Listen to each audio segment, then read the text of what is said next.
It started with a question that still bothers me years later. Who was the man standing in the darkness behind my friend's house? And why did he keep coming back? At the time, I was 14 years old. My friend was 15. It was supposed to be a completely normal weekend sleepover, the kind we had done countless times before. His mom was working a late shift, and his dad had gone to the gym. We had the entire upstairs to ourselves, and all we cared about was staying up late playing video games. The night felt ordinary. The glow from the television filled the room while the sounds of our game echoed through the hallway. Outside, the neighborhood was quiet. Nothing seemed unusual. Then we heard it, a faint scratching sound. At first, neither of us paid much attention. My friend had a dog, and old houses made strange noises all the time. We kept playing. A few minutes later, the sound returned. This time it was louder.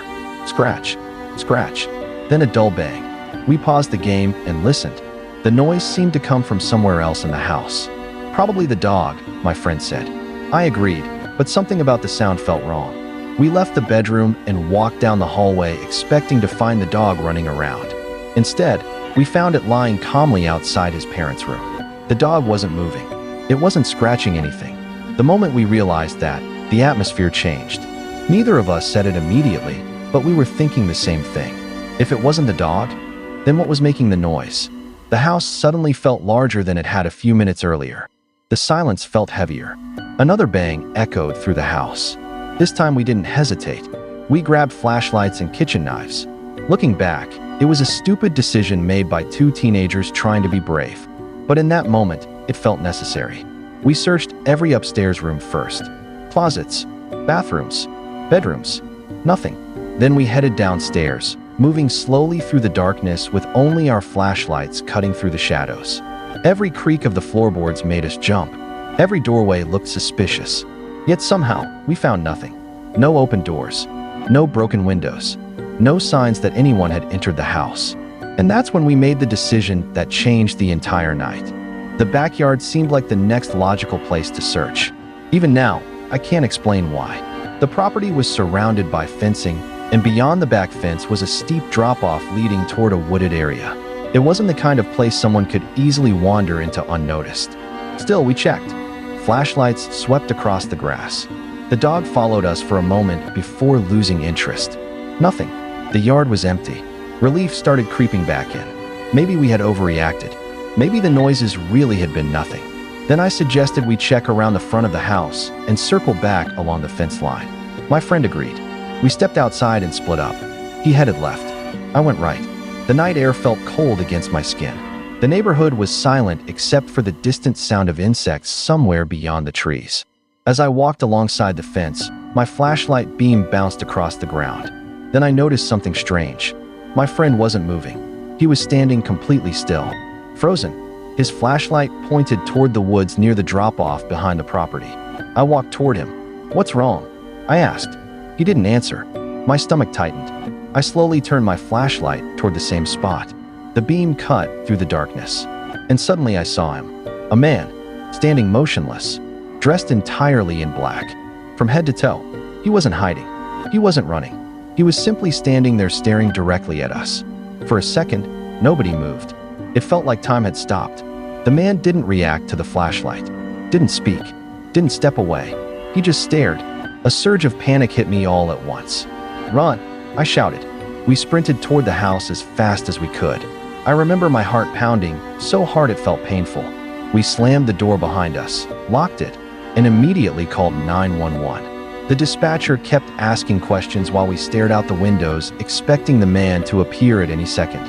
Several minutes later, 2 officers arrived. They searched the area thoroughly. The backyard, the woods, the fence line, every place we pointed out. But they found nothing. No footprints, no person, no evidence. Before leaving, they told us to call again if anything else happened. At the time, we thought the nightmare might be over. We were wrong. The worst part was still ahead. After speaking with the officers, my friend's parents instructed us to stay inside and remain downstairs for the rest of the night. We agreed without argument. Neither of us wanted to go anywhere near those woods again. For about an hour, everything remained quiet. We sat on the couch pretending to watch television.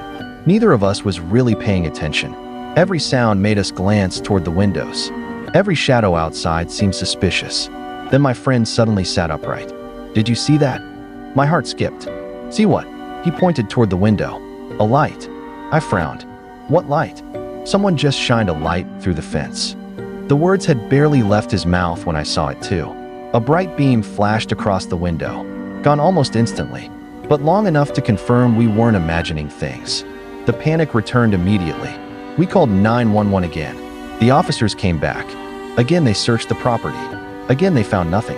It was becoming frustrating. We knew what we had seen, yet every time help arrived, whoever was out there vanished. Hours later, my friend's dad finally came home. We explained everything. To his credit, he took us seriously enough to check outside himself. The three of us stood in the backyard listening carefully. For a while there was nothing. Then came the sound. Footsteps. Slow. Deliberate. Moving somewhere beyond the fence. The noise stopped before we could locate its source. My friend's dad listened for another moment before shrugging. "It's probably just a hunter," he said. "A hunter." The explanation sounded reasonable enough. We wanted to believe it.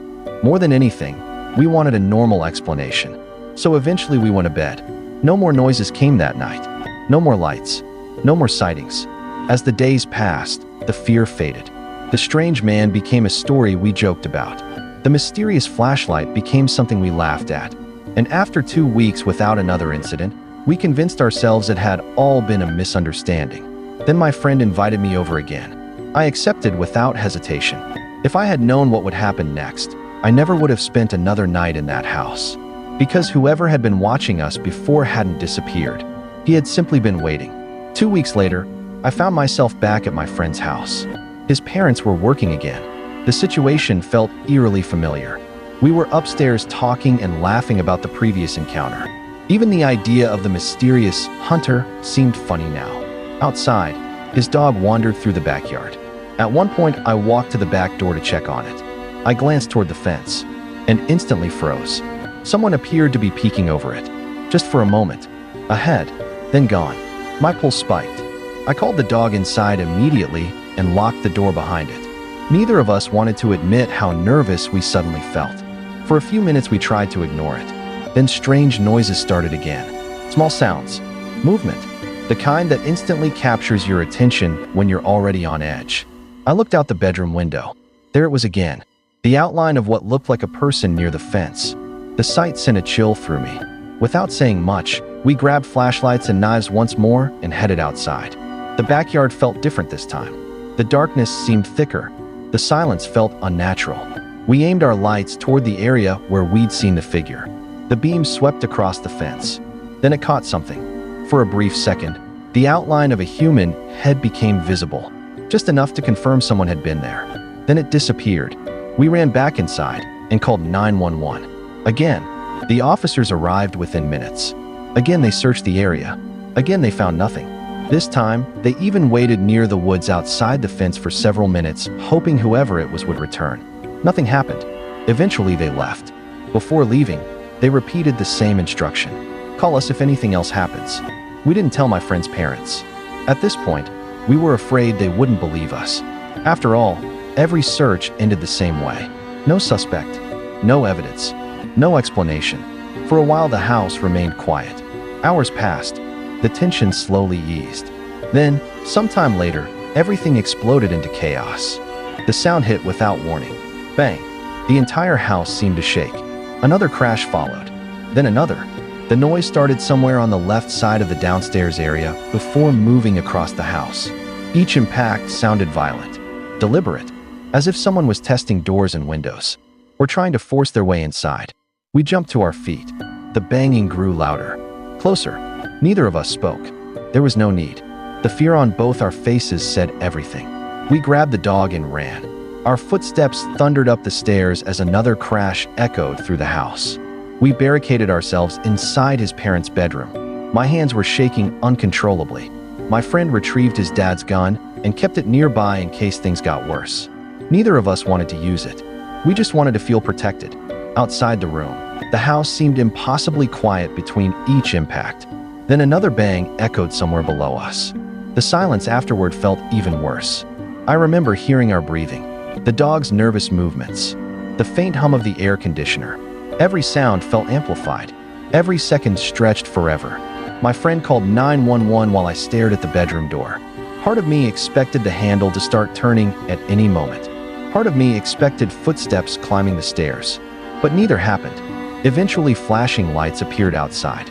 The police arrived once again. They searched the property, the house, the yard, the area near the woods, every location connected to the earlier sightings. And once again, they found absolutely nothing. No intruder, no damaged entry points, no trace of whoever had been terrifying us. After that night, the incident stopped completely. No more flashlight beams. No more figures peeking over the fence. No more footsteps beyond the woods. No more violent banging in the darkness. Whatever had been out there never returned. Years have passed since those nights, yet the memory remains vivid. I still remember the man dressed entirely in black, standing motionless beyond the fence. I still remember the flashlight shining through the window. And I still remember the feeling that someone was watching us from the darkness long before we ever saw him. To this day, neither of us knows who that person was, what he wanted, or how he managed to disappear every single time the police arrived. And honestly, that's the part that still scares me the most.